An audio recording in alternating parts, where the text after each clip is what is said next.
본문의 말씀 역대상 16장 12절에서 15절 말씀 중심에서 언약을 기억하라 라는 제목으로 함께 말씀을 통해 은혜 나누기를 원합니다. 이달의 기억이란 키워드 중요한 단어, 주요 단어로 생각해 보면 우리는 지난주에는 출애굽을 기억하라, 하나님이 우리를 억압 가운데서 자유케 하시기 위해서 이스라엘 백성을 출애굽케 하셨다라고 하는 것처럼 예수 그리스도로 말미암아 우리를 억만제약 가운데 우리를 거기서 속량하시고 우리를 구속해 내신 우리 하나님의 귀하신 은혜를 이스라엘 백성들은 출애굽을 평생 자손대대 잊지 말고 기억해야 한다라면은 오늘의 우리들은 예수 그리스도로 말미암아 우리를 구속하셔서 단번에 우리를 자유케 하신 하나님의 은혜를 어떤 가운데서도 생명 다하는 그날까지 잊지 말고 기억하며 감사해야 될 것을 우리에게 말씀해 주셨습니다. 하나님을 경외하도록 하기 위해서 자유를 주셨고 그 자유롭게 된 자로서 또한 이웃과의 관계에서도 서로 자유를 실천해가는 그런 삶을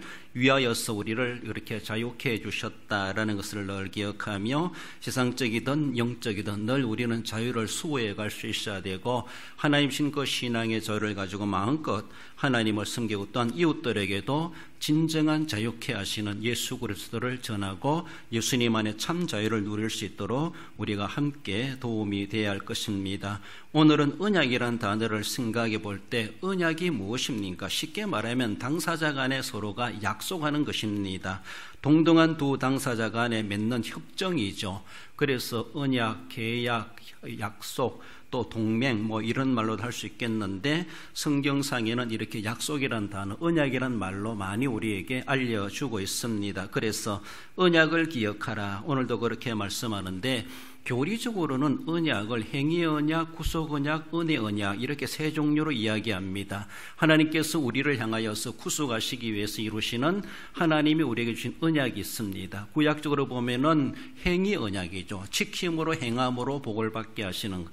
그리고 신약에 와서는 행위 언약으로 이루지 못하는 그것을 예수 그리스도로 말미암아 다 구속하셔서 대신 율법을 다 완성케 해주심으로 우리를 구속해 주셨다. 구속의 은혜를 덧입어서 자연스럽게 우리에게는 하나님의 은혜 언약 안에 들어와서 은혜를 입게 된 우리들이다. 그래서 행위 언약, 구속 언약, 은혜 언약 그렇게 이야기하는데 실제적으로 언약이란 말은 하나님의 백성들을 위해서 주시는 하나님의 중요한 약속이라는 것이죠. 그래서 우리에게 주시는 말씀, 그 언약, 그 약속을 절대로 잊어버리지 말고 늘 기억하면서 늘 되새기면서 상기하면서 그 언약대로 지키는 자가 되어야 될 것을 우리에게 말씀하십니다. 언약을 기억하라는 주시는 말씀, 먼저는 행하신 일들을 기억하며 하나님을 언약을 기억해야 될 것을 말씀하십니다. 13절 말씀에 그의 행하신 기사와 이적과 입의 법도를 기억할지어다. 하나님이 행하신 기사와 이적과 법도가 있습니다. 말씀으로 하신 또 법이 있습니다. 그 기사가 무엇입니까?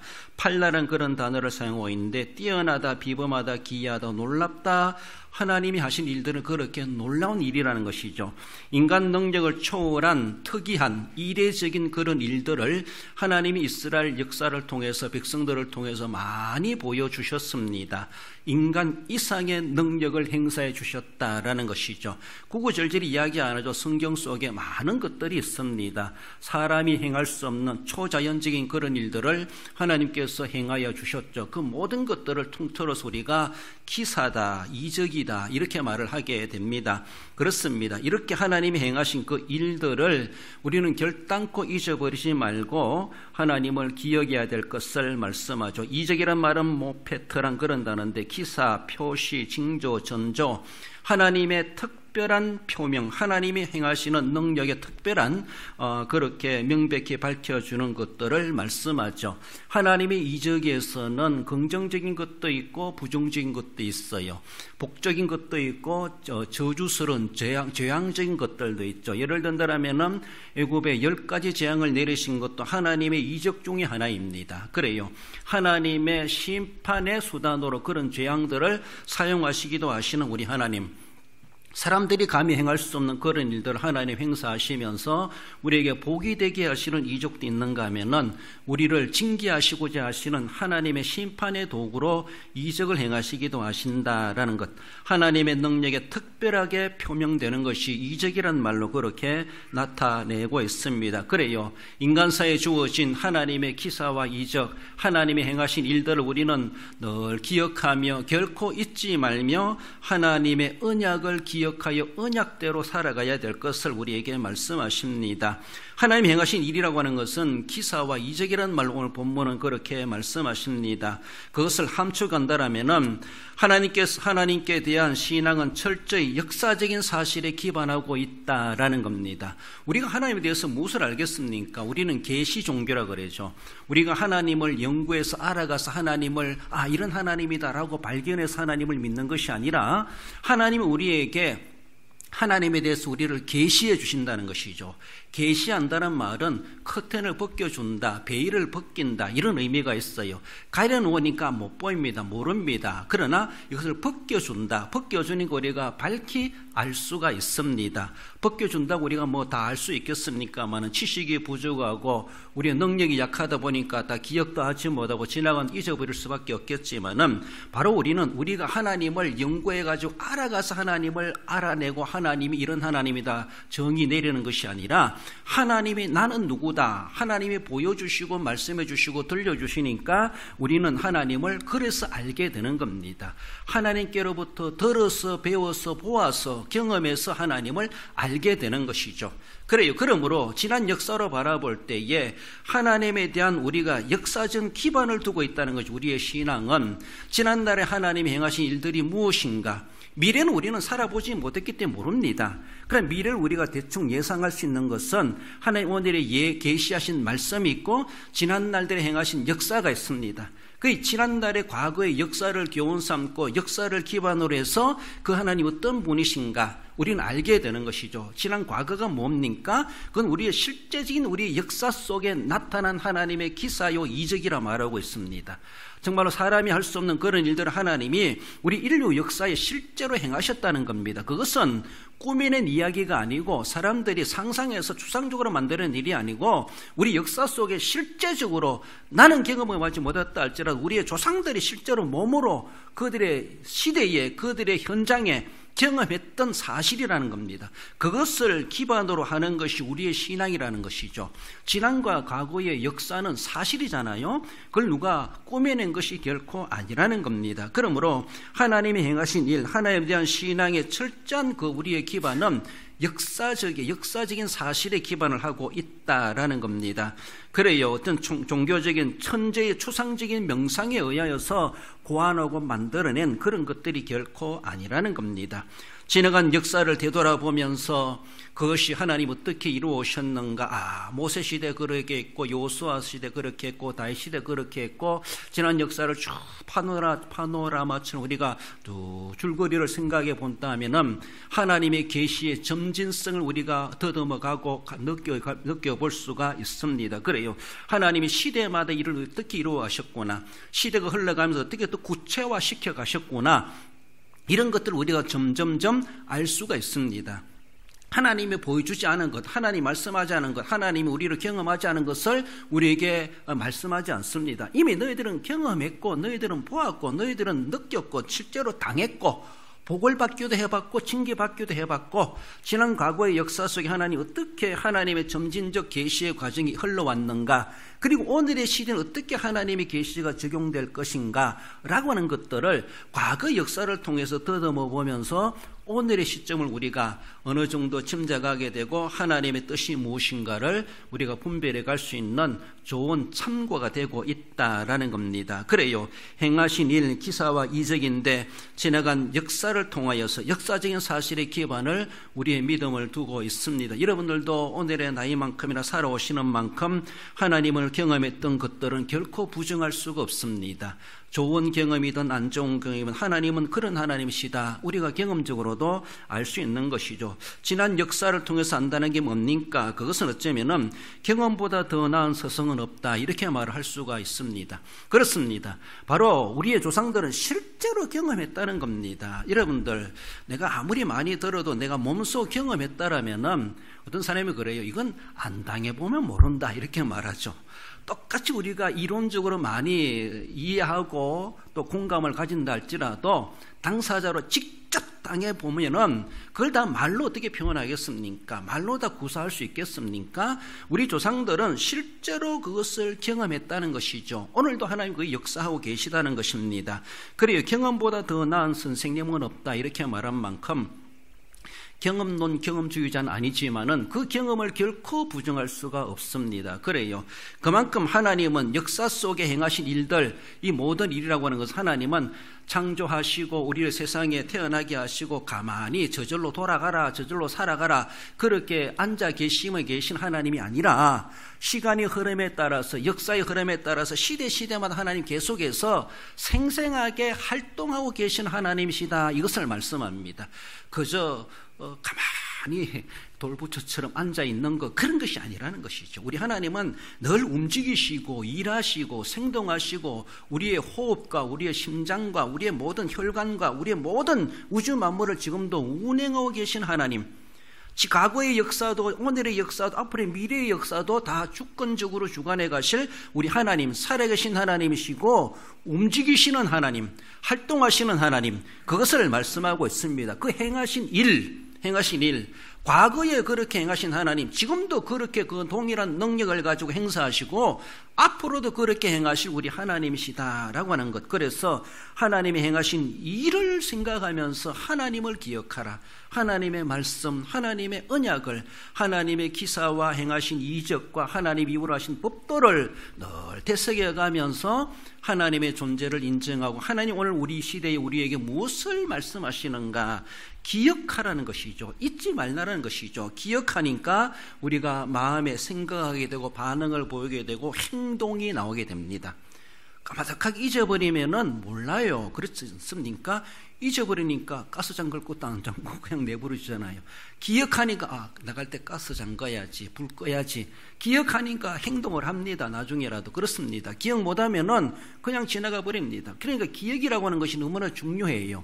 기억하고 잊지 말면 생각하게 되고 반응이 나타나게 되었습니다. 내가 무엇을 어떻게 해야 되지? 행동을 하게 되고 삶으로 옮겨지게 되는 것이죠. 그래 언약을 기억하라고 하는 것은 먼저는 하나님이 행하신 일을 통해서 하나님의 언약을 기억하고 언약을 잊지 말고 지켜가라 그렇게 말씀하고 있습니다. 하나님은 과거사에 대해서 명쾌하게 우리에게 이해케 하시고 현재에 결단하며 미래를 예측하게 하는 간접 경험을 하게 하신다라는 것이죠.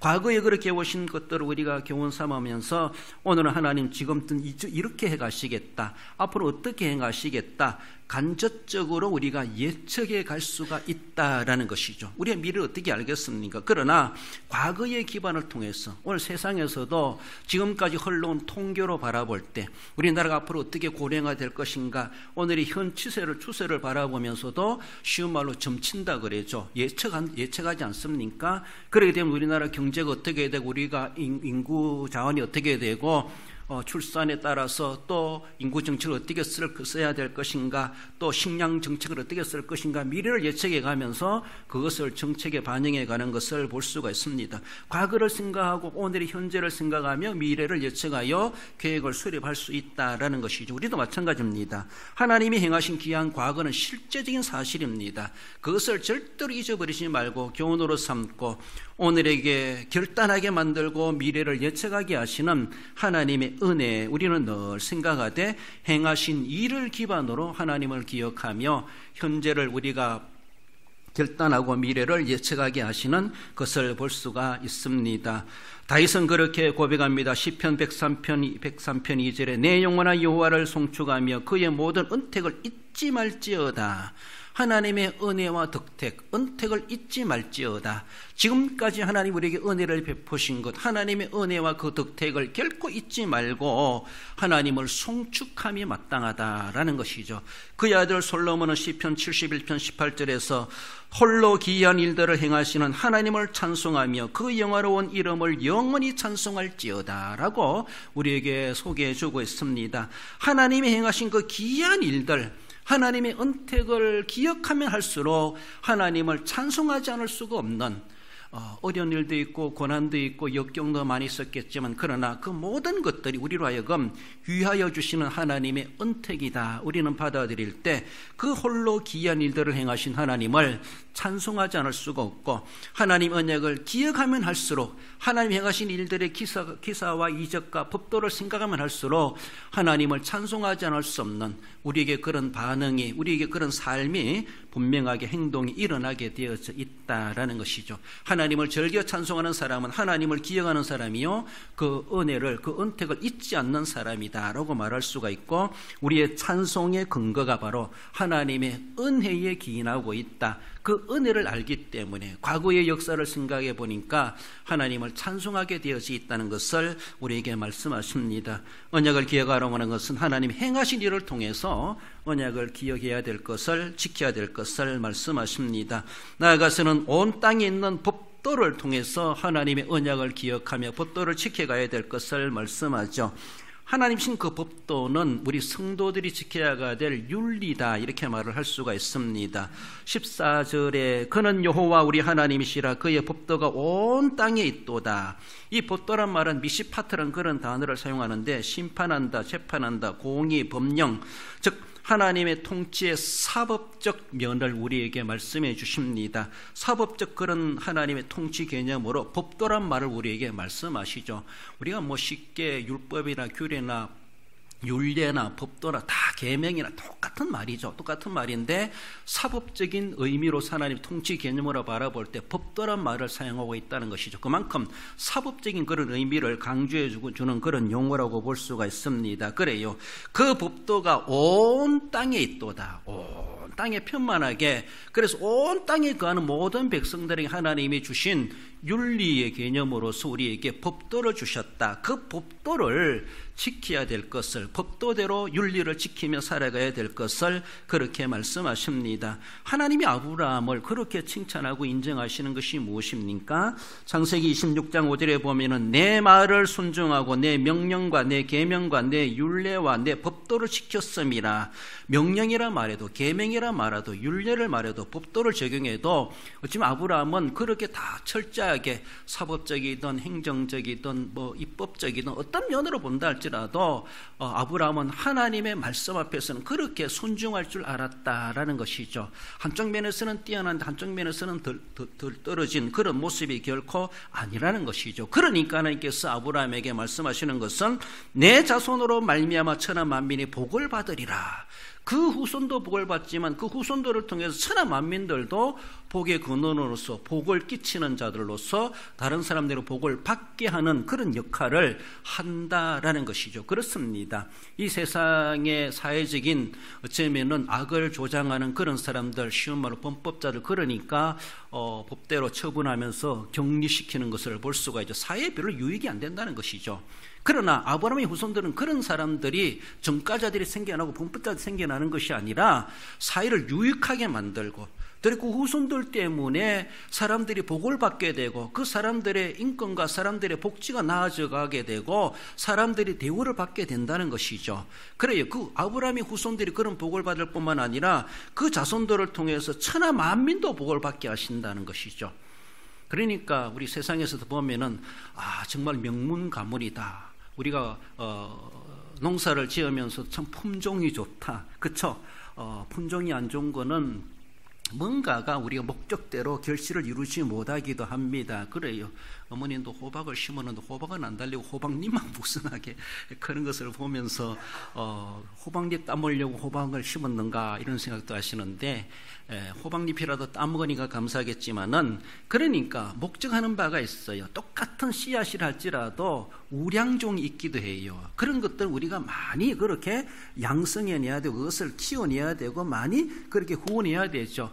별로 싹이 자란다고 그리고 자라나가다가도 그렇게 그런 효력이 약하다 보니까 중간에 꼬시라져 버리고, 그런 품종들 제대로 종자가 제대로 안 됐기 때문에 심고 시작은 잘 된 것 같은데 끝까지 생명력을, 성장력을 이어내지 못하는 그런 품종들, 그런 종자들 있기도 하죠. 그런 것들은 자꾸 도태돼야 되죠. 그러나 좋은 품종, 좋은 것들은 계속해서 개발돼야 되고, 더욱더 그런 것들이 세상에 풍성하게 보급되면 모든 농민들이 그런 품종을 가지고 심고 그래서 했으면 얼마나 많은 수확이 있겠습니까? 덜 된 씨앗들을 많이 뿌려본들, 싹은 많이 나지만 결실이 없는, 결국은 제대로 추수하지 못하고 풍년이 아니라 흉년이 될 수밖에 없다라는 것이죠. 인간적인 모습에도 마찬가지라는 것이죠. 아브람과 같은 그런 후손들은 세상 말로 종자가 좋다는 겁니다. 아주 우량 품종이라는 겁니다. 품질이 좋다는 겁니다. 그거는 어떤 환경에서도 잘 살아남고 다른 사람들까지도 복받게 만든다라는 것이죠. 그래요.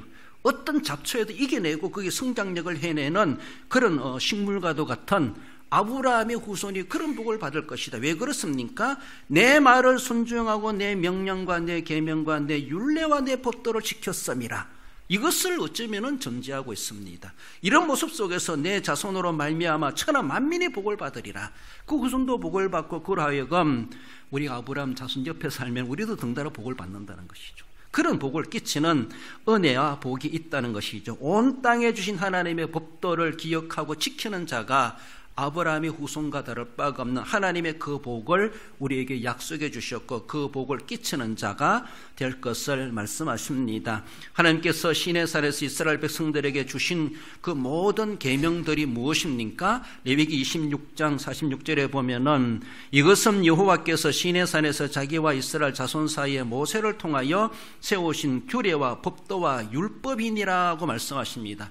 달랑 10계명만 주신 것이 아니라는 것이죠. 그 10계명 주시면서 그 모든 10계명 속에 하나님이 세우신 규례와 법도와 율법이 있어요.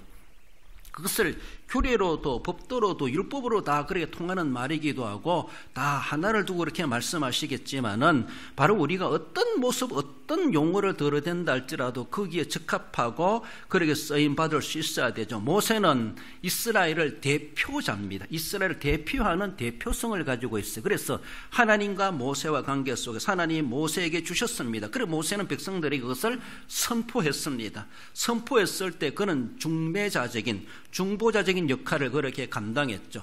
하나님 아버지께서 이렇게 우리에게 계시하셨다. 이렇게 규례와 법도와 명령을 우리에게 주셨다. 그것을 지킴으로 하나님 우리에게 언약하셨고 언약을 맺으셨고 언약을 지켰을 때 이런 복을 주실 것이다. 분명히 하나님은 모세를 통해서 우리에게 주셨다. 그렇게 말씀하고 이스라엘 백성들은 그렇게 지킴으로 복을 받는 자가 되어야 될 것을 말씀하십니다. 그래요. 우리의 진정한 중보자이신 예수님께서 우리에게 찾아오셔서 우리로 하여금 하나님을 믿으니 나를 믿어라. 나를 믿음으로 말미암아 하나님의 자녀의 권세가 주어진다는 하나님의 언약이 체결되었다는 것이죠. 아버지와 성부 아버지와 성자 예수님과의 구속의 언약이 맺어졌어요. 아들아, 너가 이 죄인들을 위해서 구속의 제물이 되면은 내가 그들을 다 구속하고 그들을 나의 자녀로 삼아주마. 아버지와 아들이 언약을 맺었어요. 그것을 이루시기 위해서 예수님께서 우리를 대신해서 십자가에 달려 돌아가시고 우리를 위해서 아버지의 약속대로, 아버지의 언약대로, 아버지와 맺은 계약대로, 약속대로 십자가의 대속의 제물이 되셨습니다. 그래서 오늘 우리가 이제 성도와 예수님과 성도와 맺은 관계가 뭡니까? 은혜 언약이죠. 그 사실을 믿고 믿음으로 구속의 은혜가 우리에게 임하게 되고 은혜 언약의 백성이 되는 겁니다. 우리가 아무것도 행한 게 없어요. 그저 믿어드리기만 하면 돼요. 그 사실을 믿기만 하면 돼요. 우리에게 어떤 공로를 이야기하고 우리에게 어떤 돈을 이야기하고 어떤 대가를 원하지 않습니다. 예수님께서 다 이뤄놓으신 그 사실을 우리를 위해서 중보자로서 그 모든 아버지 하나님과 맺은 언약을 다 이뤄놓으셨는데, 이뤄놓으신 사실을 인정하고 영접하고, 즉 믿으면은 하나님의 자녀의 권세가 하나님이 주신다는 것이죠. 저절로 주신다는 것이죠. 우리가 뭔가 획득해서 얻어내는 것이 아니라 우리에게 믿기만 하면은, 예수님이 이루신 사실을 인정만 하면은 하나님이 우리에게 이미 예수님과 약속해 놓았기 때문에 그 언약이 우리에게 시행되게 되어져 있습니다. 그래요.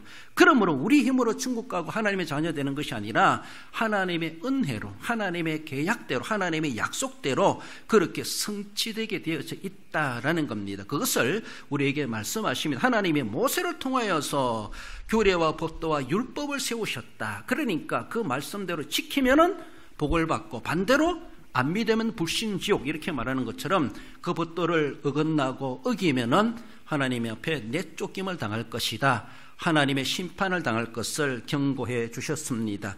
레위기 26장 14절 이하에 보면은 너희가 내게 청종하지 아니하여 이 모든 명령을, 규례를, 법도를, 계명을, 내 언약을 배반할진대 놀라운 재앙을 내려 폐병과 열병으로 눈이 어둡고 생명이 쇠약하게 할 것이요 파종한 것은 헛되리니 대적이 먹을 것이며 대적에 피할 것이요 너희를 미워하는 자가 다스릴 것이며 쫓는 자가 없어도 도망하리라. 용역에서 말해놓았지만은 그래요, 명령과 규례와 법도와 계명을, 하나님의 언약을 지켜가야 되는 것이죠. 만약에 배반한다 라면은 놀라운 재앙이 이 땅에 임하게 될 것을 그렇게 말씀하죠. 이스라엘 백성들에게 주시는 말씀입니다. 오늘 이 시대도 우리에게 주시는 하나님의 약속의 말씀입니다. 너희들도 이렇게 지켜봐라. 그리고 혹시 배반해봐라. 배반의 결과가 어떠한지, 지킴의 결과가 어떠한지를 이미 하나님께서 다 말씀해 주셨습니다.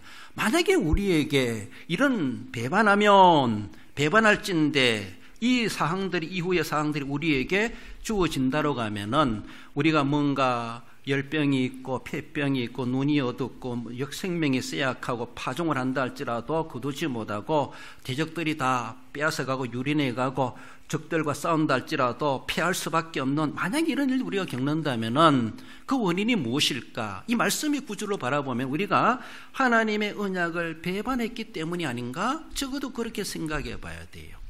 그래요. 이 세상의 모든 온 땅에 편만한 하나님의 법도를 우리에게 지키라고 주셨는데, 이스라엘 백성이든 혈통적 이스라엘 백성이 아니라 할지라도 이 말씀대로 우리가 복음에 들어갔을 때 그 말씀을 알고 기억하여 지켰으면은 하나님이 절대로 이런 재앙들을 막아주실 겁니다. 그러나 하나님의 언약을 거스르고 배반하는 삶을 산다라면은 이런 재앙들을 우리 스스로가 불러오는 거나 다를 바가 없다는 것이죠. 복과 저주의 주권자 되신 우리 하나님이십니다. 그래요. 그러므로 하나님의 약속대로 우리에게 주시는 겁니다. 믿으면 구원, 믿지 않으면 지옥. 이것이 하나님의 언약입니다. 안 믿는 사람 지옥 보내는 것도 하나님의 언약입니다. 믿는 사람을 천국 가게 하는 것도 하나님의 언약의 시행입니다. 그러므로 하나님의 언약은 긍정적이든 부정적이든 그대로 이루어지게 되어져 있다는 것이죠. 하나님이 친히 그것을 이루어 가시는 하나님이시다라는 겁니다. 그래요. 혹여나 자녀들이 하나님의 법도가 무엇인가 묻거든 우리는 대답해 줄 말이 있어야 될 것을 신명기 6장 24절에서 말씀하십니다. 여호와께서 이 모든 규례를 지키라 명령하셨으니 이는 하나님 여호와를 경외하여 항상 복을 누리게 하기 위하심이며 오늘과 같이 살게 하려 하심이라. 아버지, 법도가 무엇이에요? 그것을 어떻게 하라는 거예요? 물었을 때는 자녀들에게 가르치라는 것이죠.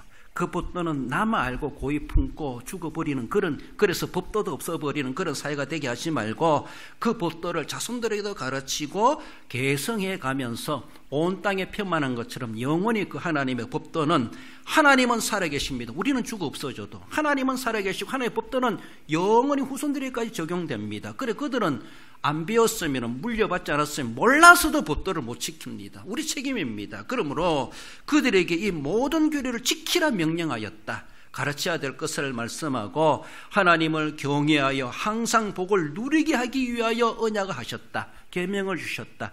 만약에 지키지 않으면 복이 아니라 저주가 임할 것이다. 라는 것을 분명히 복과 저주에 대해서 가르쳐야 될 것을 말씀하고, 오늘과 같이 살게 하는 것은 하나님의 명령과 규례와 법도를 지키기 때문에 이 정도로도 하나님이 긍휼을 베풀고 계시다라는 것이죠. 만약에 우리가 그 명령을 어긴다면은 하나님은 언제나는 우리를 그렇게 하나님은 징계하실 것이다, 분명히 가르쳐야 될 것을 말씀합니다. 어느 누구뿐만 아니라 누구든지 온 땅에 선포된 하나님의 법도이고 세상의 모든 사람들이 지켜야 될 하나님의 윤리라고 하는 것을 말씀하십니다. 마지막으로 언약을 기억하라고 하는 것은 영원한 명령이라고 하는 것을 말씀하십니다. 15절 말씀에 너희는 그의 언약과 천대에 명령하신 말씀을 영원히 기억할지어다. 영원히. 그래요. 말씀드린 것처럼 나 죽는다고 언약도 죽는 것처럼 그렇게 행하지 말고 후손들에게 가르치고, 하나님이 살아계시기 때문에, 하나님의 주권자 살아계시기 때문에 우리는 유한하게 끝난다 할지라도 다음 세대 후손의 세상 종말이 이르기까지 그 법은 유효하다는 겁니다. 그러므로 영원하다 그렇게 표현합니다. 언약이란 말은 베리터이란 단어인데 계약이다, 협정이다. 그래요. 법적 효력이 있는 것으로 간주되는 두 당사자 간에 서로가 계약을 하는 것이죠. 자신들의 권익이나 그리고 화평의 조건을 가지고 두 주권자 간에 계약하는 것, 나라와 나라의 관계 속에 서로가 협정하는 것, 그렇죠. 공동선언문이 있다, 뭐 이렇게 말하죠. 서로가 수장들이 만나게 되면은 그래서 선언을 하고 서로가 약속을 하고, 어쩌면 무역 관계라든지 경제 활동이라든지 정치적인 관계라든지 군사적인 관계라든지 서로가 어쩌면은 각 나라의 그런 대권자들이 만나가지고 서로가 대화를 하게 되면 거기에 대한 결과가 있습니다. 서로가 새롭게 약속하는 것이 있고 수정하고 조정하는 것들이 있죠. 그런 것들입니다. 그래서 서로가 동등한 관계 속에 서로가 굳이 약속하는 것이죠. 그것을 바로 언약이다 이렇게 말씀하십니다. 하나님께서는 예수 그리스도를 통해서 우리를 그렇게 구속해 주시기 위해서 언약해 주셨고, 그래서 그 언약대로 우리를 구원하시든지 우리를 버리시든지 하나님은 언약을 지켜가시는 우리 하나님이신데, 그것은 영원하다, 영원한 효력이 있다라는 겁니다. 한번 언약 맺으면 인간관계, 사람관계, 나라관계는요 뒤틀리면은 뭔가 파기될 수가 있어요. 그래서 아무리 혈맹이랄지라도 한미관계, 한일관계 이런 것들이 오면서 좀 정치적으로 기분 안 좋고 뭔가 서로가 소통이 안 되면은 단절해버리고 그 동맹관계가 깨어지기도 하죠. 우리 어쩌면 우리나라끼리도 남북관계 무슨 합의 이런 게 있다 할지라도 한쪽에서 안 지키면은 저절로 그것이 깨어지는 겁니다. 관계가 깨어지고 동맹이, 언약이 약속이 깨어지는 것이죠. 그러니까 너들 그렇게 했으니 우리도 그렇게 한다. 서로가 맞대면서 어쩌면 전쟁까지도 불사할 수밖에 없는 그런 일들이 생겨나게 되죠. 그래요. 언약은 서로가 지키려고 하는데, 인간관계에서는 개인의 약속이든 지역의 약속이든 가문의 약속이든 국가 간의 약속이든 이것은 사실은 그렇게 영원하다 말할 수 없어요. 기분 따라 사람 따라 또 정부가 바뀌면 또 달라지는 것이 참 이런 모습이 희한해요. 그러니까 어쩌면은 불안하기도 하고 안정되지 못하는 이러한 모습들이 있기도 하자라는 것이죠. 미래를 내다보면서 정말 국가 안위를 위해 서로 이익을 위해서 그렇게 변치 않는 그런 동맹관계, 언약의 관계가 돼야 되죠. 그런 인간관계다 보니까 지상관계는 기분 따라, 감정 따라, 형편 따라, 대상 따라 많이 달라지기도 하고 수정되기도 하고 파기되기도 합니다. 그러나 하나님께서 예수 그리스도로 말미암아 우리를 구속하시겠다, 우리 하나님의 자녀로 하나님의 나라의 기업을 이을 자들로 삼아주신다고 하는 것은 영원하다는 겁니다. 한 번 맺으신 언약은 영원하다는 겁니다. 무슨 일이 있어도 그 언약은 파기되지 아니하고 하나님 아버지께서는 단번에 이루신 언약이지만은 영원한 효력으로 영원히 그것을 수정하지 않고 변치 아니하고 반드시 그렇게 이루신 대로, 언약하신 대로 이루시고야 마시겠다는 겁니다. 그런 효력적뿐만 아니라 실제적으로 완성적인 모습에서도 영원하다 이렇게 말합니다. 영원하다는 겁니다. 그렇습니다. 그러므로 모세 시대나 요수아 시대나 당시 사람들에게만 주신 것이 아니라 모세도 떠나가고 요수도 떠나가고 출애굽 1세도 떠나가고 2세도 떠나가고 사사시대 사람도 떠나가고 왕정시대 떠나간다 할지라도 그 후손에 이르기까지 출애굽을 경험하지 못한 사람이라 할지라도, 모세의 얼굴을 보지 못한 사람이라 할지라도, 후손들이라 할지라도 그들에게도 영원한 언약의 관계의 당사자들입니다.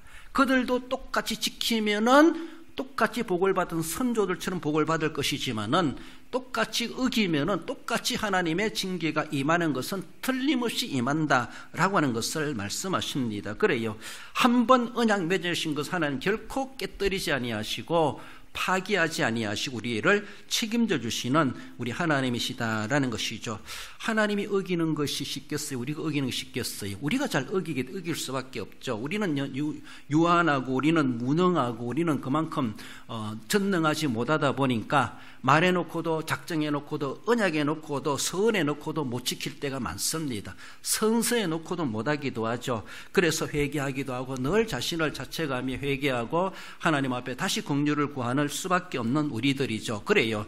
하나님은 요지부동 전혀 변함이 없습니다. 언약에 대해서는. 그래서 우리가 빗나갔을 때 회개하고 돌아오기를 원하시고 하나님 언약에 다시 회복되기를 원하시고 하나님은 가만히 계신데 우리가 자꾸 딴 길로 가고 빗나가고 제 속에는 대로 살아가다 보니까 언약을 어기는 삶을 살 때가 얼마나 많은가. 하나님 여전히 그 자리에서 계시다는 것을 알고 그 자리로 돌아와야 될 자는 우리들이라는 것이죠. 그래서 날마다 매주일마다 회개하고 하나님 앞에 잘못되지 않았나, 하나님의 언약을 내가 어기며 배신하는 삶을 살아가지 않았나, 우리 자신들을 돌아보며 원래의 자리로 돌아와서 하나님과 언약의 관계를 늘 돈독하게 가고자 하는 그것은 우리의 회개의 일이다. 회개로 이루어진다는 것이죠. 그러므로 그렇게 되어질 때 하나님이 그렇게 아브라함을 복되다 하신 것처럼 그 복을 우리도 누리게 될 것을 말씀합니다. 복과 저주가 영원한 명령으로 우리에게 주어졌다라는 것을 그렇게 말씀하십니다. 그러므로 우리가 늘 하나님의 언약을 잊어버리지 말고 파기하지 말고 무시하지 말고 언약을 기억하며 잊지 말고 그것에 대한 반응을 보이고 행동을 보이는 삶을 살아가야 될 것을 말씀하십니다. 전에는 기도하신 것처럼 출애굽기 20장 6절에 보면은 나를 사랑하고 내 계명을 지키는 자에게는 천대까지 은혜를 베푸느니라. 이 말씀을 지켜가면은 한 사람으로 인하여서 1000명이 복을 받는다 이런 말이래요. 한 사람으로 말미암아 많은 후손들이 많은 사람들이 그렇게 복을 받을 것이다 이 의미해 주고 있죠. 그래서 말 그대로 일당천이라는 것이죠. 굳이 수학적으로 말하지 않는다 할지라도 내 하나가 계명을 잘 지켰을 때 우리의 자손들, 우리의 후손들, 우리의 주변의 사람들이 천대에 이르기까지 하나님께서는 그렇게 영원히 복을 주시겠다. 그만큼 계명을 지키는 자가 얼마나 복된 자인가, 복인가라고 하는 것을 우리에게 말씀해 주십니다. 하나님 복 주시옵소서, 기도 응답 주시옵소서라고 하면서 하나님의 계명은 저만치 밀어놓고 무슨 복을 받을 수 있겠습니까? 내가 제대로 계명과 율례와 법도를 지키고 있는가, 하나님의 언약대로 내가 살아가고 있는가를 다시 되돌아보면서 하나님 앞에 하나님 복을 주시옵소서. 그래서 구할 수가 있는 것입니다. 기억하게 되면 생각하게 되어 있고 생각하니까 우리의 감정에 반응이 일어나게 됩니다. 행동하게 되어 있습니다. 삶으로 옮기게 되어져 있죠. 그렇게 되었을 때 평가를 받게 되는데 하나님의 복이 우리에게 임하게 될 것을 이미 약속해 주셨다라는 것을 늘 기억하시며 언약을 기억하는 자로서 하나님이 주시고자 하시는 그 복을 우리가 소망하며 받기 합당한 자가 되어야 할 것입니다. 말씀을 맺습니다. 우리 성도 여러분, 역사를 통해 행하신 사실을 우리는 기억하며 절대로 지난 날들에 하나님이 베푸시는 일을 되새겨보며 세워보며 감사하고 그 은혜를 기억하면서 날마다 기억의 삶을 살아가야 할 것입니다. 온 땅에 선포된 하나님의 법도라는 것을 늘 기억하시고 우리가 어디를 가든지 하나님이 계신 줄 알고 거기에도 하나님의 윤리대로 법도대로 성도대로 살아가야 된다는 것을 늘 기억하시고 어디를 가든지 하나님의 말씀을 기억하며 언약을 기억하여 지켜가는 삶이 되어야 할 것입니다. 모든 시대에 적용될 영원한 명령으로 우리에게 주셨다는 것을 기억하시며 그 시대뿐만 아니라 부흥의 시대뿐만 아니라 환난의 시대가 된다 할지라도 하나님의 언약을 기억하여 지켜가는 우리의 삶이 되어야 할 것입니다. 언약을 기억함으로 언약대로 약속대로 그 복을 충분히 풍만하게 또 자손대대 받아 누리시는 우리 모든 성도 여러분들 되시기를 주님의 이름으로 축원드립니다.